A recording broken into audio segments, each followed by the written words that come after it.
Have you ever been in a debate, a negotiation, a discussion, where, no matter how well you articulated your points, your opponent always seemed one step ahead, controlling the pace, dictating the narrative? What if I told you the secret to disarming them, to shattering their confidence, lies not in what you say, but in what you don't say? This is a pain every amateur strategist feels. The pressure to respond immediately. Your heart races. Your mind frantically searches for the perfect rebuttal. You fear that any hesitation will be seen as weakness, as a lack of preparation. So you speak quickly.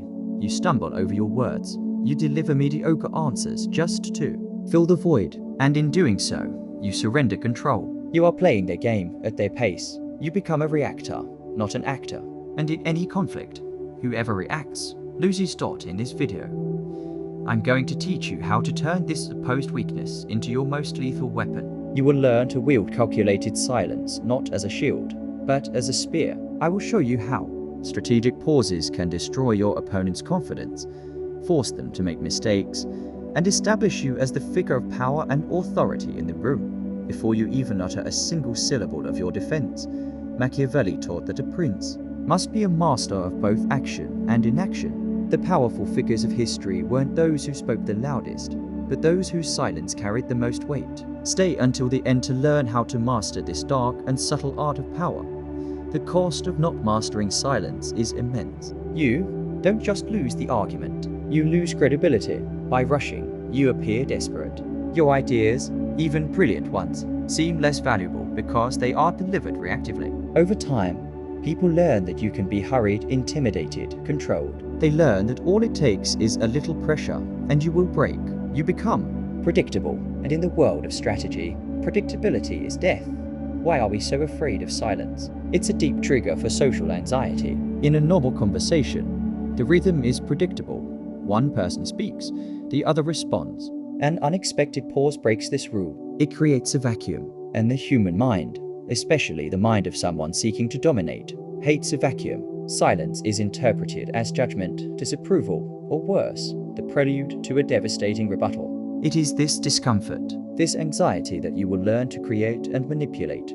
Conventional advice is useless. They tell you to think before you speak, obvious, but unhelpful. They tell you to be a good communicator, which most people interpret as speaking fluently and without breaks.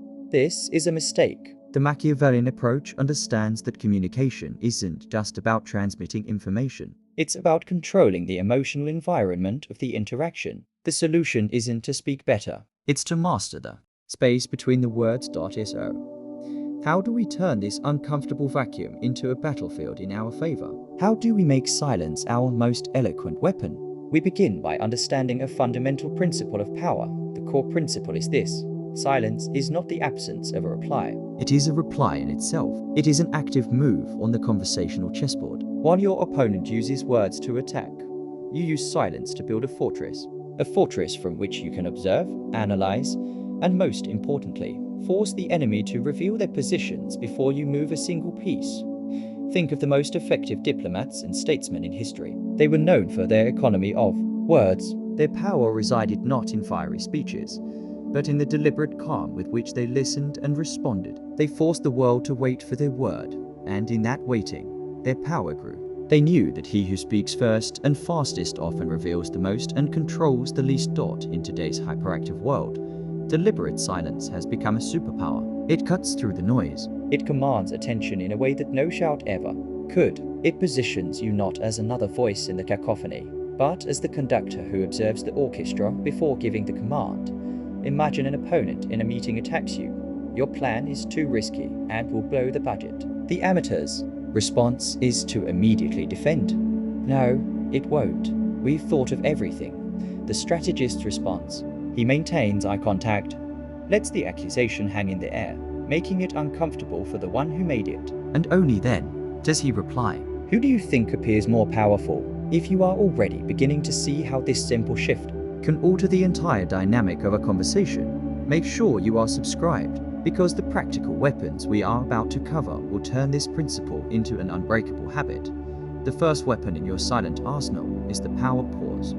This is your primary defense. You use it immediately after your opponent has made an aggressive statement, an accusation, or a challenging question. It is a 3 to 5 second pause of pure silence and unwavering eye contact.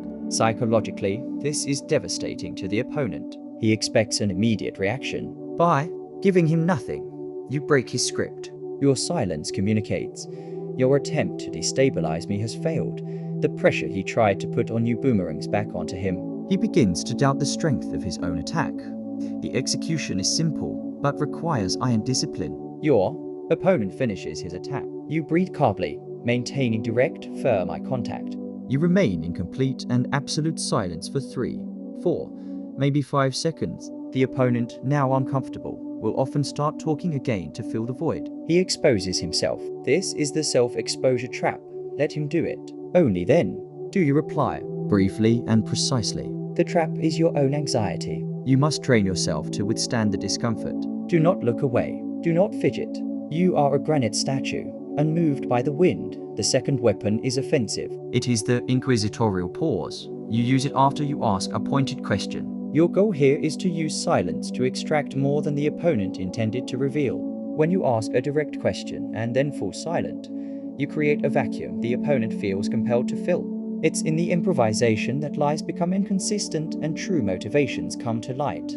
The tactic is a two-step process. First, ask a short, clear, open-ended question. For example, you mention the data doesn't support this. What data, specifically, did you analyze? As soon as the last word leaves your mouth, go silent. Adopt a posture of intense listening. Your expression should say, I am fascinated and eagerly awaiting your detailed response. Do not save them. Let the silence pressure them. The trap here is your own impatience. You will want to interrupt. Don't. Silence is the tool of clarification. Let it work. Mastering the defensive and offensive use of silence is a cornerstone of strategic communication. We release advanced strategies like this every week.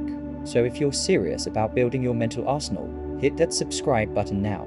You won't want to miss our final and most devastating weapon. Our final weapon is the most subtle and the most arrogant. It is the dismissive pause. This is a micro pause combined with a nonverbal cue used to invalidate an opponent's point before you even dignify it with a verbal response. It works because it directly attacks the opponent's credibility by reacting to his argument not with a counter-argument, but with a brief moment of near pity. You frame him as naive or irrelevant. This is an art. The opponent makes his statement. You pause for just 1 or 2 seconds. In that pause, you execute a micro gesture, a slight, almost inaudible sigh, a subtle raising of an eyebrow, a half smile at the corner of your mouth. Then you respond, often by completely ignoring his point. Interesting. Anyway, returning to what actually matters. Be warned. This is a nuclear weapon. Use it sparingly, only when you need to establish dominance quickly and decisively. You now possess an arsenal that most people will never understand. The power pause to defend yourself, the inquisitorial pause to attack, and the dismissive pause to declare status. You have learned that the most feared warrior is not the one who makes the most noise. This transcends simple debate tactics. In the age of distraction, silence is clarity. In the age of reaction, silence is control. In the age of noise, silence is power. It isn't about having nothing to say.